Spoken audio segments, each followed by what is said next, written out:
Hey, how is it going? It is your muscle building coach, Lee Hayward, with a live video Q&A for the Total Fitness Bodybuilding YouTube channel. And today, the video chat schedule has been thrown off, and that's my own fault right now because I'm traveling and I got the time zones mixed up. So I'm in jet lag time zone delay right now. So it's much later than I normally do my video chats, and that's just my own, you know, not keeping track of the time zone changes. But nonetheless, we're going to have a chat, and if you tune in, and that's awesome. I mean, hey, we'll have a good chat nonetheless. So let me just set this thing up, and we'll get ourselves underway here. Awesome. All right, so the way these chats work is I'm going to be hanging out here for the next 45 minutes to an hour and just basically shooting the breeze and having a conversation with you and helping you with regards to reaching your fitness and fat loss goals. So, specifically, if you are looking to build muscle, lose the gut, get yourself back in shape, then that's what we're going to be talking about in today's video chat. Now, if you're brand new, if you've never tuned into one of these chats before, I want to welcome you. This is something that I do pretty much every single Friday afternoon, unless, of course, I'm traveling or there's some delay with my schedule. But like probably almost 50 weeks of the year, I'm going to be doing this live video chat every Friday afternoon. So if you're brand new, type in the letter N into the chat window there now and let me know if you're new. And if you are a regular of the Total Fitness Bodybuilding video chat, then type in the letter R to let me know that you are a regular. So, and of course, any questions, feel free to post them there, and I'll be taking those questions first come, first serve throughout the chat here today. I got to get something here to hold this phone up. That thing is sliding now. Can I use that shoebox? I'm improvising here now. I'm out of my element, right? We're staying at a little Airbnb here in Clearwater, Florida.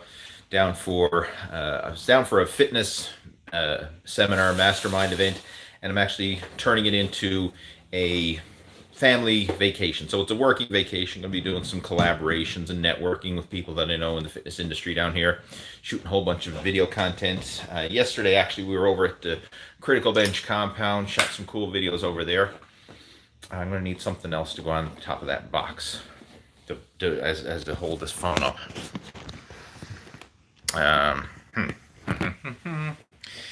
I'm playing around with this. Let me see if that works.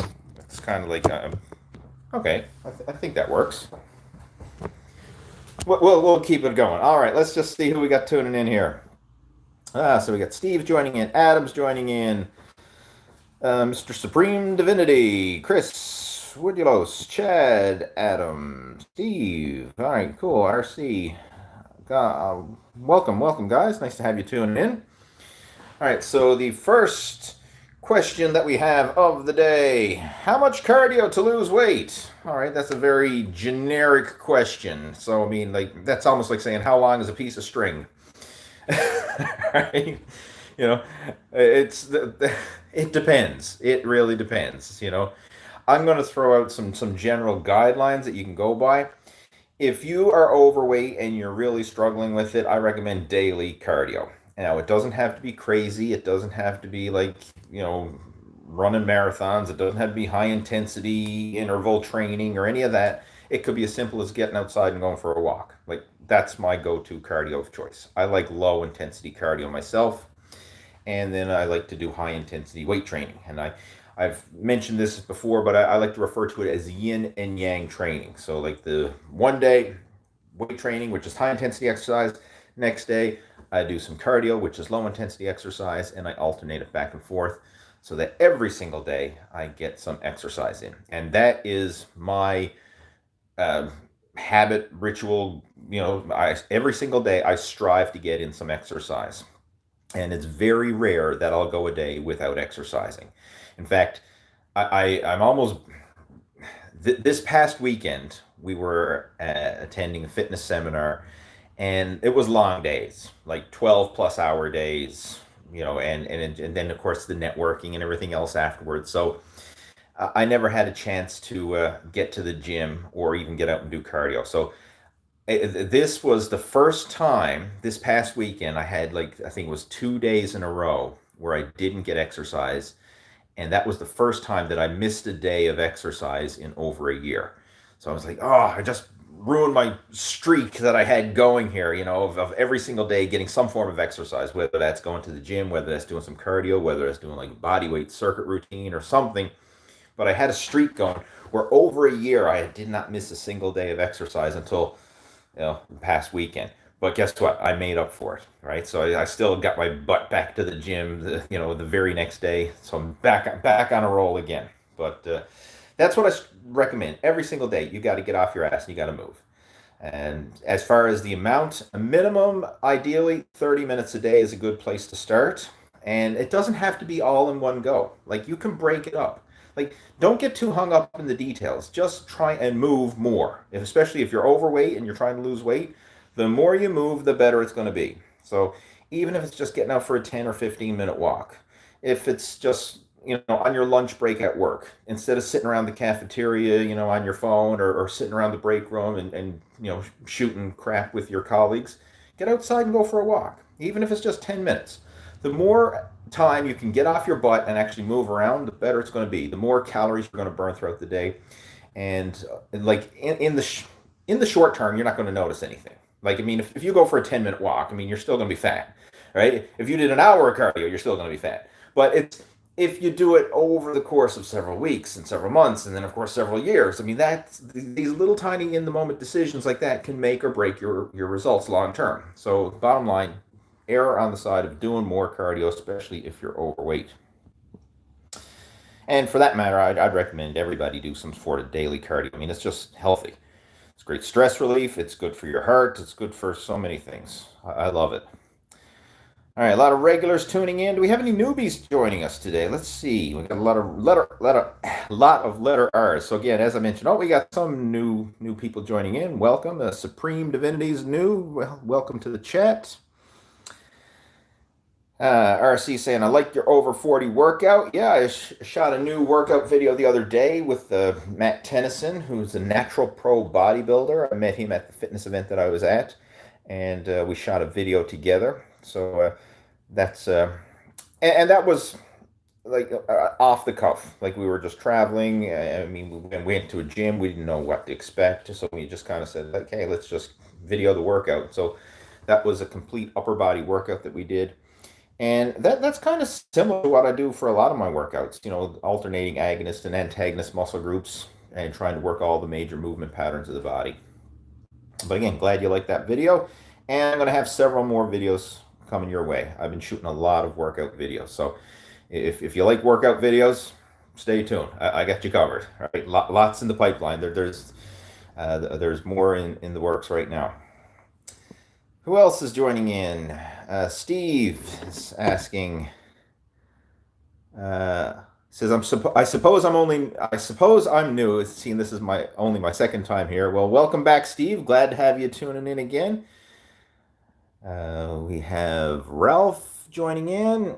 Chad's got a question. Says, this food I'm on is like so cool. Mad gains every time I lift. Muscle memory is great. I did 3 doubles this week, so I've been down for 5 days. Now lifting, did some light dumbbell stuff midweek. Okay, well, that's not really a question, but good for you. Glad to hear that you're enjoying your workouts and making progress. We have Lee joining in, a regular. Lee Dunnigan. Let's see what else we got. Steve is saying, I don't do cardio, can't get out in my wheelchair. I use a scooter. What would you recommend for cardio? Okay, well, you're in a unique situation because I'm going to be totally transparent. Every single person that I've ever coached has been able to walk and do cardio on their legs. So I've never coached anybody in a wheelchair before, or anybody who's paraplegic or anything like that. So you are at a bit of a disadvantage when it comes to cardio, but you know what? You can still do weight training. You can still keep yourself active. And I guess, well, you can still do cardio. I mean, wheeling yourself in a wheelchair is still cardio. It's upper body, exercise. But I have seen guys at the gym, using their wheelchair or walking with crutches or whatever, still doing upper body exercises, especially a lot of seated exercises, a lot of machines and stuff like that. I mean, if you have the desire, there's a way around it. And the cool thing about it is the gym is such a good atmosphere. Like, I know you're going to hear mixed reviews, stuff like that, but more often than not, if you go to the gym, people are there to help and encourage one another. And every time that I've seen somebody come into the gym, either if they're on crutches or if they're in a wheelchair, if they have any disability, the other people in the gym are more willing to help out. Like I remember a few years back, there was a guy, he was paraplegic and he walked on crutches, and he trained at the gym that I trained at. And everyone, like, he was the best kind of guy. I mean, friendly and everything else, but everybody like kind of went out of their way to help him. So like if he was sitting on the bench, and he was doing some exercises and he needed a set of dumbbells, like someone would go over and get him the dumbbells. Or if he needed help adjusting the machines that he was using, like someone would help him adjust machines. Like it's a good camaraderie in the gym. So my advice to you, like, don't worry about getting outside and doing cardio as much, even though obviously if the weather's fine and you can do it, then go ahead and do it. But get to the gym on a regular basis and focus on the strength training. That's one thing that's going to have a huge impact. And of course, when it comes to building muscle, I mean, that's going to speed up your metabolism, aid with fat loss, so it's just good all around. We have Nathan joining in, Daniel joining in, regulars. Dave is here, another regular. We have Stogie. Of course, Stogie is a regular. He's an assistant coach. He's helping out on the inner circle, helping out with our VIP coaching group again. He says, have you tried the Nautilus Glute Drive setup for hip thrusts? There's a hip thrust machine over at Critical Bench that they have. I'm not sure if it's Nautilus or what the name of it is, but I didn't use it this time around yet. I will be using it before, probably my next workout, but I have used it in the past, and it is an awesome machine. Some of these hip thrust machines are way better than the barbell version. I'm not saying there's anything wrong with the barbell version, but I mean, it's awkward to set up, and sometimes it's not comfortable, especially if the barbell is digging into your hips and stuff when you're doing it. But some of these hip drive machines are a lot better. So I'm definitely a bigger fan of those than I am of the barbell versions. Manuel's joining in, saying, I noticed the live video.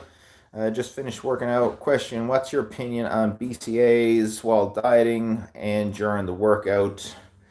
It's optional. There's nothing wrong with taking BCAAs. I mean, if you want to, you can certainly take them. It's not going to have any detrimental effects on your progress, but it's not a must-have supplement. If you're consuming enough protein through solid food, through protein supplements, you're going to cover your needs when it comes to amino acids. Like, the only time that I really would recommend amino acids as kind of like a must is if you are pushing yourself with very intense workouts, like maybe you're a high performance athlete or you're pushing the limits and you need to take every extra edge that you can to maximize your recovery. That's when BCAAs can come into play. But for the average guy who's just like working out, 3 or 4 days a week with weights, doing some cardio on your off days, and your main goal is just like lose the gut, get in shape, build some muscle, and you're not really like pushing the limits, it's not really going to make a huge difference either way. Like, personally, I don't take BCAAs. I eat a high protein diet. I mean, I get at least a gram of protein per pound of body weight per day, and I do that consistently. So protein, once it's digested and utilized, I mean, that provides all the amino acids you need. But if you want, you can certainly supplement with BCAAs or EAAs, essential amino acids, either one. A lot of the studies and the gurus and that now are kind of pushing people towards the essential amino acids over the branch chain amino acids, because you're just getting a bit broader spectrum of all the essential amino acids. The BCAAs, you're only getting 3 amino acids, the 3 ones that are critical for muscle building. But with the essential amino acids, you're getting all 9 of the different essential amino acids that your body needs. So it'd probably be, if you were going to go the amino acid route, the essential amino acids would actually be a better choice. David's joining in. He says, "How's it going?" I'm doing well, thank you much. Steve is joining again. He says, "I use resistance bands for training, can't use weights."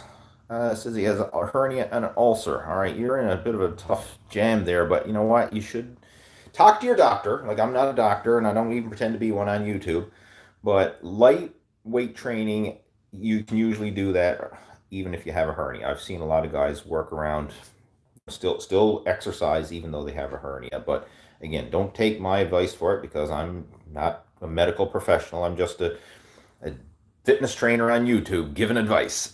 So, but from a practical point of view, I've seen a lot of guys still work out with hernias. Obviously, you're not going to be straining and pushing yourself to the limit, but you can still exercise.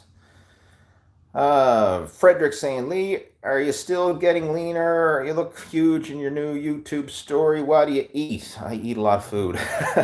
um, a lot of people have been asking me this, like about, oh, are you cutting? Are you this? Are you that? Or whatever. Like, I'm just not getting fat anymore.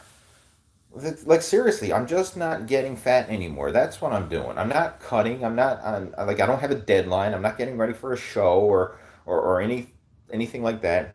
It just, I've got my habits and situations set up so that, okay, I exercise every day, whether that's weights, cardio, or both. I eat clean. I fill up on protein and vegetables with every meal. I'm not eating junk food. I'm not filling up on crap and garbage and stuff that's just going to cause me to get fat and out of shape. I'm eating clean. I'm eating healthy. I'm not, depriving myself. Like, I'm not counting calories or anything like that. I'm just making better habits and better choices and doing that over the long term.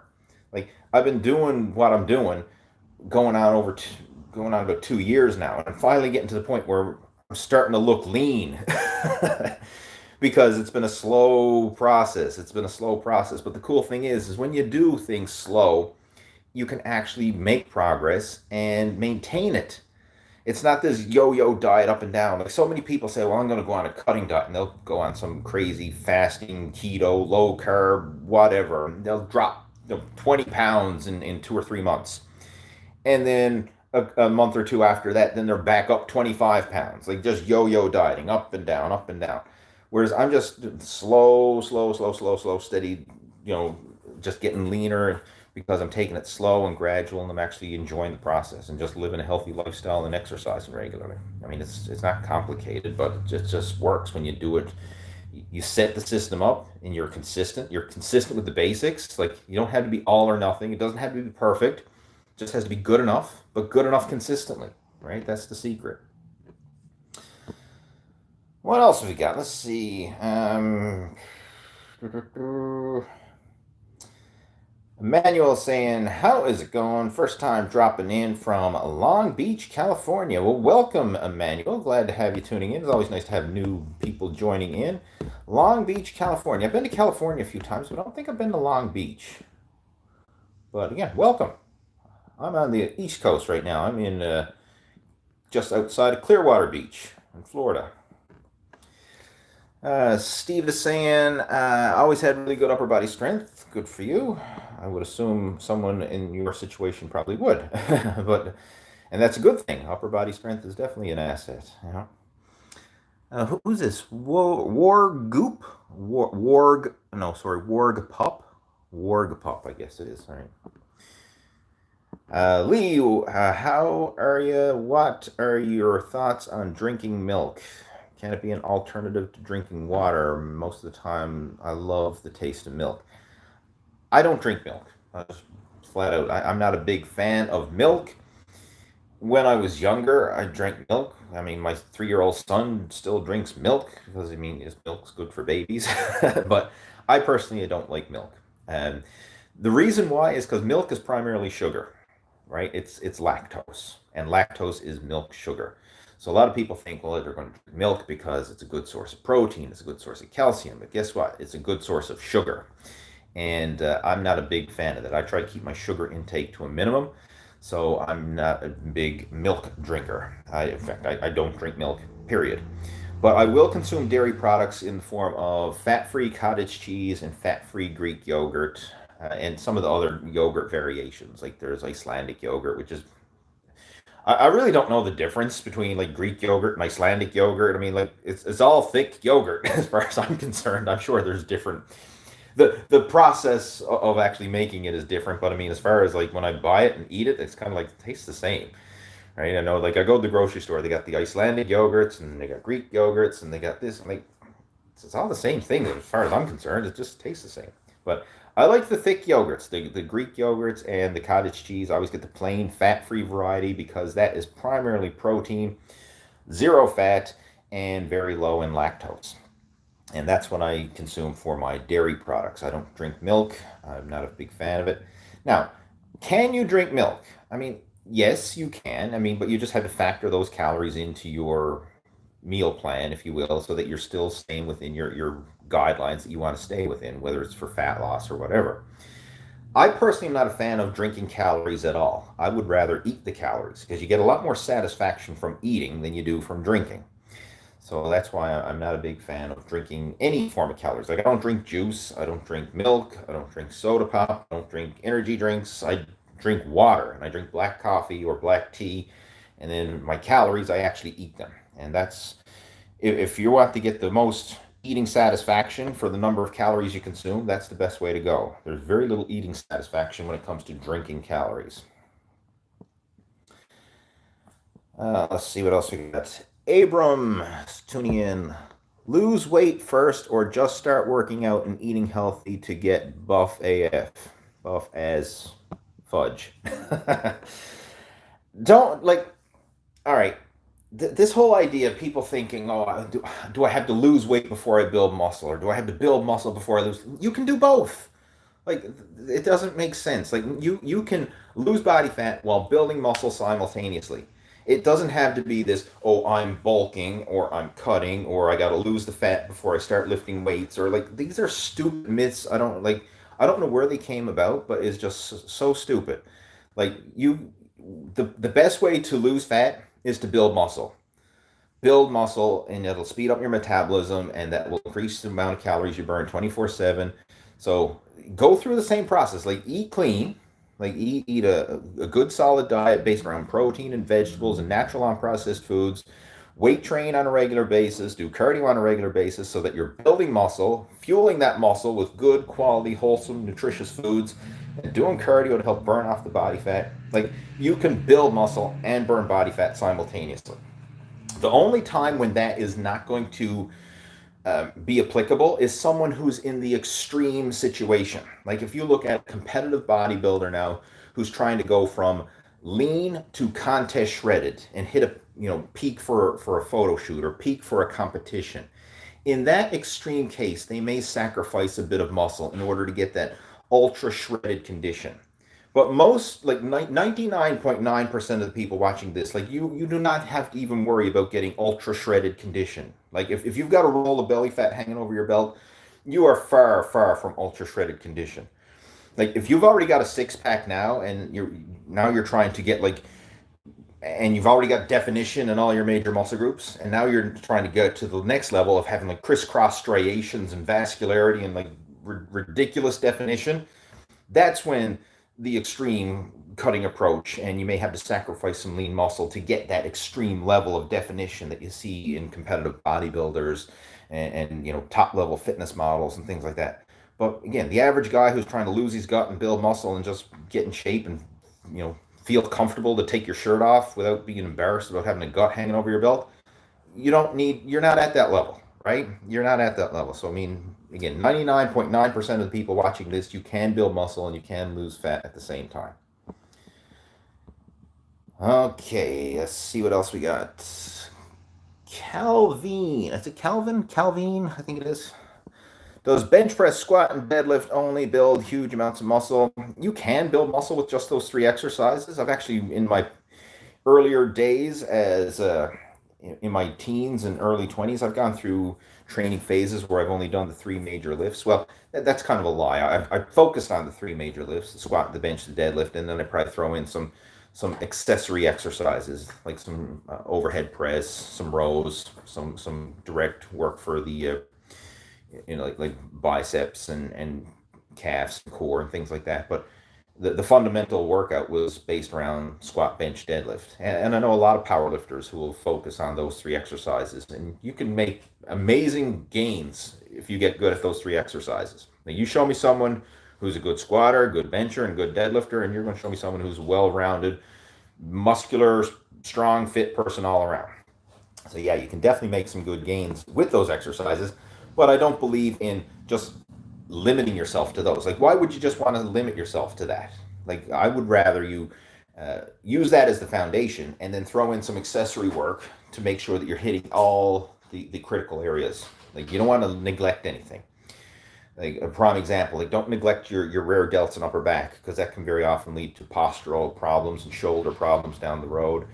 You don't want to neglect your core. You want to have a nice strong core. You don't want to neglect different things like biceps, triceps, calves, all these kinds of things. Right? You don't want to neglect anything. What else we got? Have you tried reverse hyperextensions to rehab back pain? Yes, I have used a reverse hyper machine before. I love it.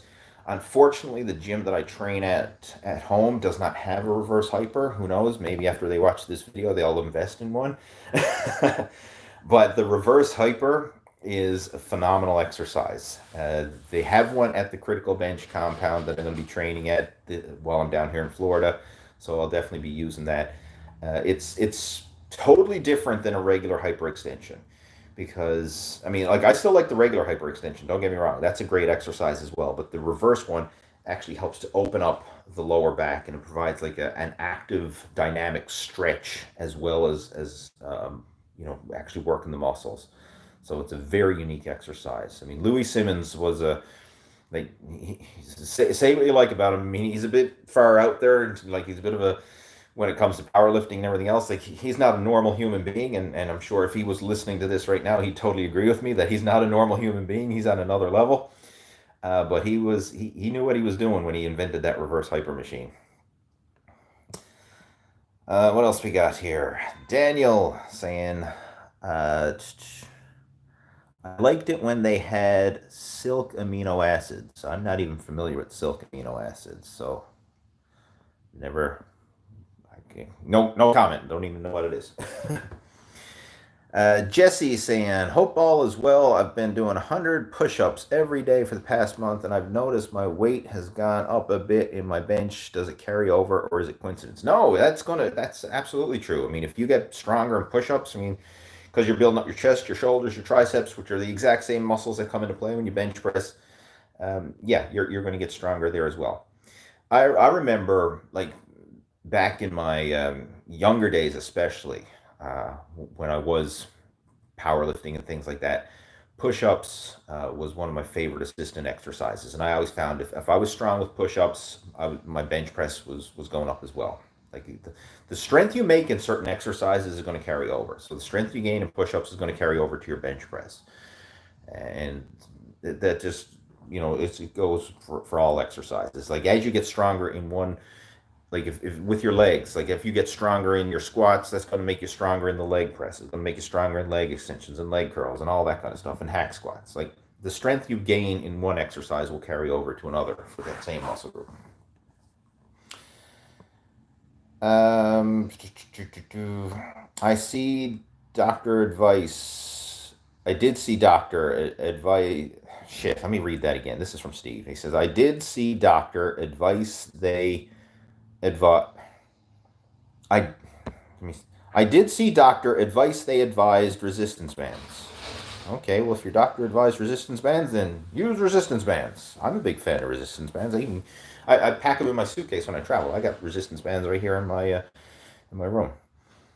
What do you think about cottage cheese and Greek yogurt? I already talked about that. I love it. Get the fat-free plain cottage cheese, the fat-free plain Greek yogurt. Don't get the sugary ones. Like, if you get fruit-flavored Greek yogurt, don't get it. It's just loaded with sugar. If you get the ones that has fat in it, don't get it. It's just extra fat that you don't need. Get the plain fat-free cottage cheese and the plain fat-free Greek yogurt. If you want to add fruit to it, chop up your own real fruit and throw it in with it. Or get some berries and put in with it, like, blueberries or strawberries or or raspberries or whatever. Like put that in it. Do not buy the flavored Greek yogurts because it's just loaded with processed sugar, and you don't need that. It's just empty calories that are just going to go right to the waistline and cause you get fat.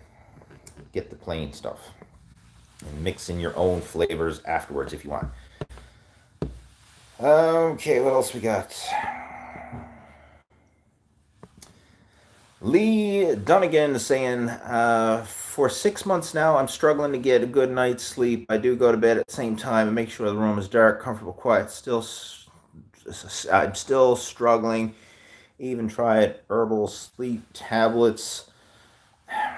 That's a loaded one because there's so many things that could be going on. It could be from stress. It could be caffeine consumption. It could be a lot of things, right? So I really, what I would suggest in your situation, to talk to your doctor about this and see what they have to suggest, right? I mean, that's something you could definitely look into because but that's a huge thing. You definitely want to look into that. I'll give you a few tips that I found helpful for me. Now, again, I'm not saying that this is necessarily going to work for you, but it's just a few strategies. Shut down your electronic devices earlier in the evening, like at least an hour or more before you plan to go to bed. Like, do not be on your phone or on your computer or watching TV right up until the moment it's time to go to bed, because all that blue light, from your phone, your computer, your TV, and everything else is stimulating you, and it makes it harder to unwind. So ideally, at least 1 hour before your planned bedtime. So let's just say, okay, you're going to bed at 10 p.m. By 9 p.m., shut all the electronic devices down. If you want to do something for entertainment for that last hour, read a book or have a conversation with somebody, your significant other or whoever. But like reading would be even better. Like, well, I'm not saying reading's better than having a conversation with your significant other. Don't get me wrong. As I'm saying that, my significant other is looking at me. If you're living with your significant other, have a conversation with your significant other. But with that being said, reading books is a great way to unwind in the evening because it's not as mentally stimulating like electronic devices giving you all that blue light and messes with the natural melatonin production and then stimulates the brain, and it doesn't help it to relax. Whereas reading does help you to relax, right? I mean, how many of you back in the school days fell asleep while studying, right? You got a book, right? Now this of course is one of Harvey's books. This is Halloween Bugs. But right, you're reading your book, and the next thing you know, you're right. You fall asleep in your school books while you're studying for a test or something. I used to do it all the time. All right, so reading helps you to fall asleep. That's a good one. Another thing too, if to take it to another level, when you are reading, read like a storybook. And what I mean by that, like fiction, because sometimes if you're reading something that is very interesting, like in my case, if I start reading something related to fitness or personal development or business or something like that, it might trigger my mind to start thinking. Whereas if I'm reading like a novel or a fiction book, then it doesn't stimulate me to start thinking and getting those creative juices flowing. I'm just kind of like reading it for entertainment, and then it kind of like helps me to relax. So that's something that you could try. Meditation type music, there's all kinds of different meditation audios that you can get and download. I mean, that can help you to relax. What are some other things? Melatonin, different sleep supplements. One that I actually like, I get it. It's Weber Nutritionals or has it. It's called Super Sleep, and it has melatonin, it has L-theanine, and it has 5-HTP, and I find that I take that and it actually helps me to relax as well. So those are a couple things that you can try. Also, make sure to avoid any caffeine later in the day. Like for me, I usually just consume caffeine in the AM. In the PM, I don't consume any. So like if I'm having coffee, I'll have coffee in the morning, but I won't usually have coffee later in the day. Very rare if I do. Right? If anything in the later day, I would drink tea, probably like a green tea or herbal tea or something like that. So those are a few tips that can hopefully help. But again, if you're still struggling with it, talk to your doctor, right? See if they can offer some suggestions, because this is huge. Like a good night's sleep It's going to help with your recovery from your workouts. It's going to help with burning body fat. It's going to help with stress levels. I mean, so many things. Like if you are sleep deprived, that's going to like shortchange so many things in your whole health, fitness, in everything. So you definitely want to get that figured out. What else have we got here? Emmanuel is saying, thanks, I appreciate it. I just learned about your channel a couple of weeks ago. Well, awesome. All right. I'm glad that you get new people tuning in, because sometimes I've almost, like, the channel's been around so long that, and I've had some people who've been like following me for years. Like a lot of times when I'm having conversations with people, and like people coming on board with my one-on-one coaching program and stuff like that, and I start talking to them, and they like, man, I've been following you for 10 years. I've been following you for whatever, for a long time. But it's nice to have new people tuning in and just finding out about the channel as well. So again, welcome, Manuel. Glad to have you as part of the Total Fitness Bodybuilding family. Abrams here from Amarillo, Texas. Thanks for the advice. You're welcome, my friend. Steve is saying, I think I drink too much black coffee. Yeah, if you drink too much coffee, I mean, that can definitely hinder a night's sleep for sure. Right? I usually try and limit myself to a couple cups of coffee per day. Any more than that, I think it's kind of, you're pushing your limits sometimes. Unless you want to go with the decaf route. Nina says, Nina here, a newfie living in Vancouver. Love your videos. Well, thanks. Appreciate it. Specific exercises in the gym for bone density. I'm in my 50s. You know what? Every exercise you do is going to help with bone density. Every strength training exercise and quite honestly, even the cardio exercises as well. It's all going to help with bone density. So it's not like when you build your body under resistance training, like it's strengthening the muscles, it's strengthening the joints, it's strengthening the connective tissues and the tendons and the ligaments, and it's also strengthening the bones. So just resistance training in general and working all the major movement patterns will help with bone density. And if you want a sample program to follow, go check out my recent beginner videos. If you go to my main YouTube channel, there's a video there. It's beginner muscle building workout, or I can't even remember the title of it now, but it's the main video. It's like the featured video on my YouTube channel, and there's a 3-part series. So go through those videos, and they work all the major movement patterns of the body. So it's 3 workouts. You do them every other day, and it's designed to work all the major muscle groups of the body. And it's total body workouts, but each time you're hitting different exercises, different variations. And over the course of the week, you're getting a lot of variety, but you're also getting a lot of training frequency for the different major muscle groups because of the way the program is structured. And that'd be a great place to start. So, I mean, if you're working all the different movement patterns, like horizontal press, horizontal pull, overhead press, overhead pull, doing fly exercises, arm extensions, arm curls, leg extensions, leg curls, loaded carries, core work, calf work, like you're hitting all your major muscle groups, then you're going to be building bone density in all those different body parts as well. Where else are we? Manuel is joining in. It says, I've been following the 4-day split from the inner circle and feeling great. Just completed the first week. Thanks for all the help. Awesome. Glad to hear that, my friend. And 4-day split, because I've got a bunch of 4-day splits, but I think I know the one particular you're talking about that's posted there in the inner circle training database. Okay, good for you. Dana, or I think it's Dana, do you guys think he puts the camera facing up to him to look like a giant? No, he is putting the camera facing up because I don't have anywhere to properly lay it, and it's on the coffee table. That's why I don't have a proper stand to lay the camera on. I'm out of my element right now. I am traveling and I'm making do, right? I'm making do with what I have. I don't have a tripod or anything set up here. No, that's fine. That's fine. Hey, what are you doing? Hey. Look, you're telling now my head's chopped out of the camera, right? Okay, I'll do the rest of the chat like this, chopped off at the neck.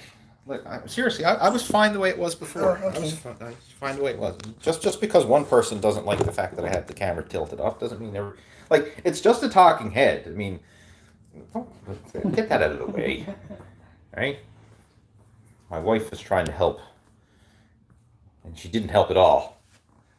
No, it's the thought that counts. It's much appreciated nonetheless. All right, we'll keep going for another few minutes, and then I'm going to clue it up. I'm getting hungry, and it's time to eat. All right, let's see what else we got. So we were talking about the camera angle. Yeah, so again, I got this laid on the coffee table, propped up against a shoebox. If the angle is bothering you, I do apologize. Jeffrey is saying, having a spoonful of salt before a workout. I made a video about that. I'm a big fan of consuming adequate sodium. Like this whole myth of people saying like, oh, salt is bad, don't consume salt, it'll raise your blood pressure and blah, blah, blah. Look, if you're active, if you're drinking a lot of water, if you are sweating, you need to replenish that sodium that you're losing, right? So, I mean, more often than not, if you're watching this video, you probably go to the gym, you probably exercise, you probably work up a sweat from time to time. If that is you, or at least you're probably hoping to get to that level. I know we have a lot of beginners watching as well, but if you work out and you sweat and you drink water and you're losing sodium, you need to replenish it. Like, it's kind of stupid. People think that you try and consume like a zero sodium diet or as close to no sodium as possible and still drink a lot of water. Well, that's just going to flush your body, flush all the sodium and electrolytes out of your body, and then you're going to the gym and you're working out and you're sweating out sodium and electrolytes.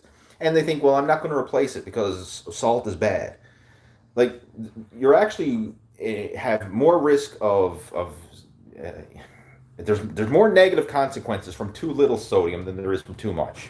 Like, if you consume too much sodium, okay, you might get a bit bloated and water retention. I mean, that is in the extreme case because, quite honestly, once your body adapts to a higher sodium intake, it uses what it needs and it flushes out the rest. Uses what it needs, flushes out the rest. As long as you're drinking enough water, like, you're not going to get bloated. You may temporarily get bloated, like if you eat like a super high sodium meal that you're not used to, but your body will regulate that very quickly.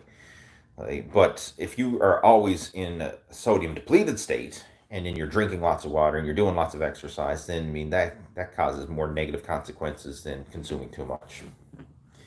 So bottom line, don't shy away from sodium, especially if you're active and you're drinking lots of water. And if you want more stuff about that, like I've got blog posts about sodium. I've got videos about sodium. Just do a search. Like you can go Google search Lee Hayward sodium or Lee Hayward salt, and you probably find all my videos and blog posts about that.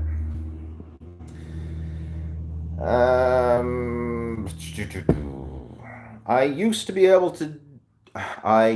to be able to tons of push-ups years ago. My record was 611 push-ups in 2.5 hours, 210 push-ups in 17 minutes and 45 seconds. All right, that's a lot of push-ups. All right,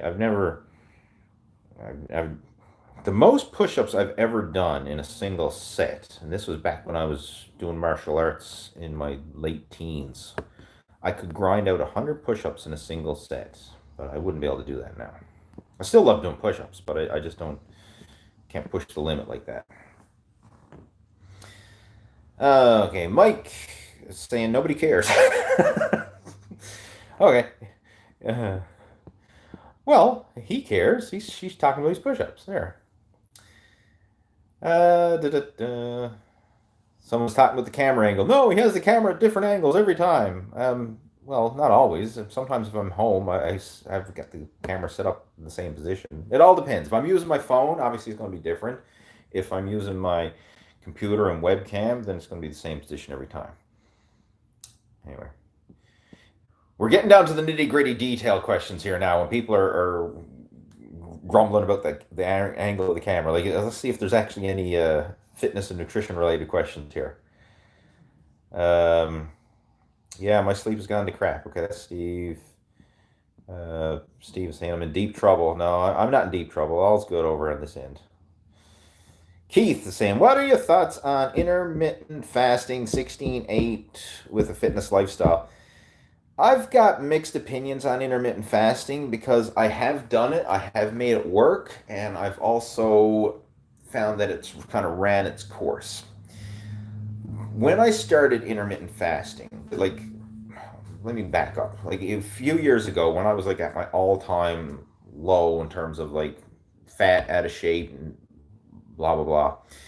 If you want to read the story, just go to my website, muscleafter40blueprint.com. I share the story there. But bottom line, a few years ago, when I was at a low point for me and I totally was like off the bandwagon, stopped competing in bodybuilding, I was kind of like low point for motivation and everything else. I said, I want to get my SHIT together. And I actually started intermittent fasting. And it was kind of easy because I didn't really have a big appetite anyway. Like, it was kind of weird. Like, a lot of people who are fat and out of shape probably relate to this in terms of like, you probably don't have this huge appetite, but what food you do eat is not good food. All right. So I started intermittent fasting and I found that it actually worked for me. So I did it for the better part of a year actually, and I lost some weight with intermittent fasting. I found it super easy to follow because I mean there's no meal prep or anything like that. It's just you fast throughout the day and then you just eat a couple big meals in the evening. I mean it's very easy. But what I found ended up happening is I could go all day long, within my fasting window, but then once started eating, I found it hard to control myself. So then, like, I just couldn't satisfy my hunger. Now, I did initially when I started it because I just physically couldn't eat that much food in a single meal. But after a while, I found that my appetite and cravings just started to build and build. So I could fast for just say it was a 16-hour fast. I could do the 16-hour fast, but then as soon as I started eating, it's like, man, I don't want to stop. And I would just eat mountains of food in that feeding window. And then I got to the point where I was no longer in a calorie deficit, even though I was intermittent fasting. So ultimately, intermittent fasting, let me ultimately it doesn't matter when you eat, it matters what you eat and how much you eat. So like if you're eating one meal a day, but that meal is putting you into a calorie surplus, you're not going to lose fat, even if it's just one meal a day. Vice versa, if you split up your food and have six small meals a day, but you're in a calorie deficit, you'll lose fat even if you're eating six small meals a day. It's not when you eat, it's how much you eat and what you eat. That's the most important thing. And what I found to be the case for me is I feel better when I eat more frequently throughout the day. So when I have more frequent, smaller meals, I don't get rationally hungry later in the day, which is what I used to do when I was intermittent fasting, right? I'd go all day long not eating anything, and then once I started eating, it's like, man, I couldn't stop. Whereas I find now if I have breakfast, lunch, dinner, snack before bed, that's usually what I do. I eat four times a day, right? That's breakfast, lunch, dinner, snack before bed, and just by having those meals spaced out like that, I find it a lot easier to stick with. I have more stable energy throughout the day. I don't go through ups and downs with hunger and blood sugar and have an uncontrollable appetite. I find it's much more easy to maintain that. So I'm more of a fan of more consistent eating. But with that being said, I have lost weight in the past with intermittent fasting. I know people who have done it and seen progress with it. So if you enjoy it, it works for you, hey, go for it. I mean, but I'm just sharing what's worked for me. I've went through the full spectrum and I personally prefer more frequent, consistent eating throughout the day. Saliva and toast. Who comes up with these usernames? My God, saliva and toast. Anyway, have an off-topic question. Yeah, and you have an off-topic username as well. Um, have you have you had experiences with or believe in the paranormal? No, I haven't. Sorry, man. If I had saliva and toast, maybe I would. I don't know. No, I haven't seen too many ghosts around. No. Um. Wow. Okay. Now, if let's see what else is there. Does coffee make much of a difference? I think people are talking about themselves here. What's going on here? Sorville saying, hello, I'm 120 centimeters. Or sorry, let me rephrase that. I have 123. It's time to quit when I'm getting tongue-tied. All right, he says, hello, I have a 120 centimeter long barbell at home. Is that a problem for my training? Is it all right to use for building muscle, regardless of the length compared to the 7 foot long? Like a barbell is a barbell. I mean, obviously, yeah, it's nice if you have a proper Olympic barbell, the 7 foot long gym barbell, but you can still train with a smaller barbell, even though that is kind of short. That one, I mean, I don't know what kind of barbell that is that you're using, but because like I don't even know if you be able to do a proper bench press with that barbell.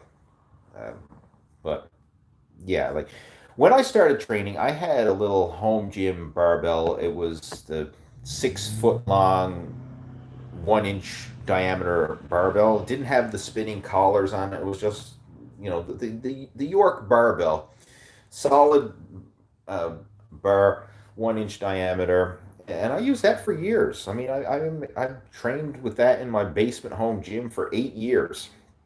I mean, I did 3 bodybuilding shows training with that little 6 foot long, 1 inch diameter bar. I never even had a proper Olympic barbell set. But now I'm a big fan of the proper weight set. And you can get them fairly inexpensive. And I mean, if you're stuck, like even check your local classifieds, like eBay or Kijiji or Craigslist or whatever local classifieds you have available. I mean, you can get used exercise equipment if you're kind of stuck in a jam. But that one you said there, like you have a 120 centimeter long barbell. I mean, that's 3 feet long. Like that's you're not going to be able to do anything with that. No, you get yourself a proper weight set, or join a gym. Joining a gym will be the best option, right? I mean, I know like it's nice to have a home gym, but like let's be honest, the equipment variety and the workouts that you'll be able to do at a commercial gym far superior than what you'll be able to do at a home gym. Luciano is joining. Thoughts on the upright row being a dangerous exercise? I don't believe it's a dangerous exercise. If you can do it, it's comfortable, and you enjoy it, then do it. It's not dangerous, right? I don't believe there are good or bad exercises. It really depends on the individual. For myself, if I'm going to do the upright row, I prefer to do it with dumbbells, or I will probably do it from a low pulley cable with a rope attachment, because I like that freedom of movement where my hands are not fixed into a rigid position. If you try and do an upright row with a barbell, your hands are kind of locked in position, and as you're rowing it up, like it kind of can place stress on the wrists. But when you're using dumbbells or a rope, your hands have more freedom of movement. So like I can do an upright row with a dumbbell and my wrists can stay in the line. Whereas if I was holding a barbell, they'd be crooked down because I have to hold that, be locked in that fixed range of motion. So just find the exercise variation that works for you. I also like doing upright rows with resistance bands as well. Kind of the same idea as the dumbbells. You got freedom of movement with your hand position. But yeah, it's a good exercise. Just need to find a variation that feels comfortable for you. We have Jeffrey joining in, says he's first time watching. Well, welcome, Jeffrey. Glad to have you tuning in. Always nice to have new people joining the Total Fitness Bodybuilding family. And just to let you know, this is something I do pretty much every Friday. I mean, yes, there might be the occasional Friday that I miss. Like I did miss last week's chat, and I unfortunately never had a chance to post in advance to let people know that I wouldn't be doing it because I was in seminars all day and I just got caught up with everything. But more often than not, Friday afternoon, you're going to find me here, sharing my years of wisdom and shooting the shit. What else? Steve says he tried my protein coffee recipe and it was really good. Good stuff. I actually had one this morning. I love that protein coffee recipe. Just do a search, Lee Hayward, high protein coffee. And you'll be able to find it. It's one of my favorite go-to morning protein. It gives you everything you need. Protein and caffeine. Boom, right there. Start your day off on the right track. And it's tasty and simple. RC is saying sodium is the major extracellular ion. Doesn't mean we can't eat a lot. However, as Lee said, don't be scared of it, especially when exercise is involved. Well, he's using big words there. He explained it much more scientifically than I ever did. We have another Lee joining in. There's lots of Lees. I guess Lee attracts Lee. I don't know. Maybe. Anyway, he says, I'm trying to get back in the gym after a 7-month layoff. I used to do push, pull, leg split. I'm thinking of moving to a full body 3-day per week split. Do you recommend this? I recommend that you start with the workouts that I have posted up on my channel right now. So just go to the main Total Fitness Bodybuilding YouTube channel. The featured video that's up there on the top of the page, the beginners muscle building workout, whatever. There's a 3-part series to that. Follow those videos. That'd be a great place to start. That's what it's for. It's designed for beginners who are getting back into the gym. Whether it's your first time going to the gym or you're coming back to the gym after a layoff, that's what those videos are designed for. Can you talk about carb cycling? And this one is from Cayman, I think it is. Cayman? Yeah. Carb cycling is an advanced eating strategy. It certainly does work. I've used it, especially when I was getting ready for bodybuilding competitions. There's different ways of going about it. Actually, I've got to clue it up soon, guys. I have just a notification come there. I have a coaching call coming up very soon. But I'll finish off this and then we'll move it on. There's different ways to go about carb cycling. Generally, a very common way, and this is what I would used to do, is I would do high carb, medium carb, and low carb, and in those orders. Like that's how it would work. So you'd have 2 high carb days, you might have 2 to 3 medium carb days, and then 2 low carb days. Now again, you can play around with like whether you have more high carb or more low carb days depending on your goals. Like if your main goal is gaining muscular body weight, you might want to have more high carb days. If your main goal is losing body fat, you might want to have more low carb days. But that structure of high, medium, low, and keep repeating it is a good way to go through carb cycling. The reason for that is on those high carb days, you're going to spike your metabolism, you're going to refill your glycogen stores, and that is going to help to spur on some new muscle growth. You're going to fill out your glycogen, you're going to feel strong, you're going to have some good workouts. Then as you taper down to the medium carb days, you're going to start to tap into burning some stored body fat. Still having adequate carbs in your system that you're probably going to have still good workouts and stuff, but you're a bit lower in calories, a bit lower in carbohydrates, start tapping into more body fat. Once you transition to the low carb days, that's more aggressive fat loss. You're probably going to feel a bit flat and depleted, so it's not going to be ideal for muscle building and strength training, but it's going to be ideal for fat burning because it's lower calories, lower carbs. You're really going to tap into more aggressive fat loss.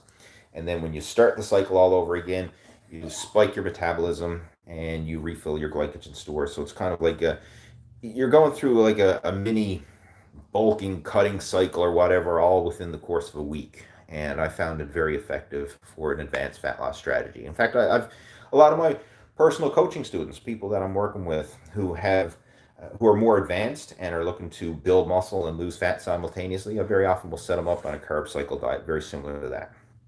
Obviously, we'll customize the calories and the macros and the portions to them and their individual body type and situation. And however many days they'll be following, like the high carb, medium, and low carb, that will be tailored to the individual as well. Because it's, like I can't give you a cookie cutter, one size fits all solution because it really depends on the individual how we would structure it. Everybody has their own unique schedule, goals, body type. So that's where the customization will come in. But what I just explained there is I guess the carb cycle diet in a nutshell of how it would work. All right, well, guys, I'm going to clue it up, and it was nice chatting with you. I thoroughly enjoy doing these video chats on a weekly basis, and I know we got a lot of people tuned in. Still some more questions there, but I'm going to have to clue it up because I actually have a coaching call scheduled with one of my coaching students. So good thing I have the notification come through on my phone because I'm all thrown off now in different time zones. I would have missed that call if I didn't have this notification programmed into my phone. All right, so I got to clue it up. Have yourself a great one, and I will talk to you next Friday. Take care. Over and out. Now, how do I turn this thing off?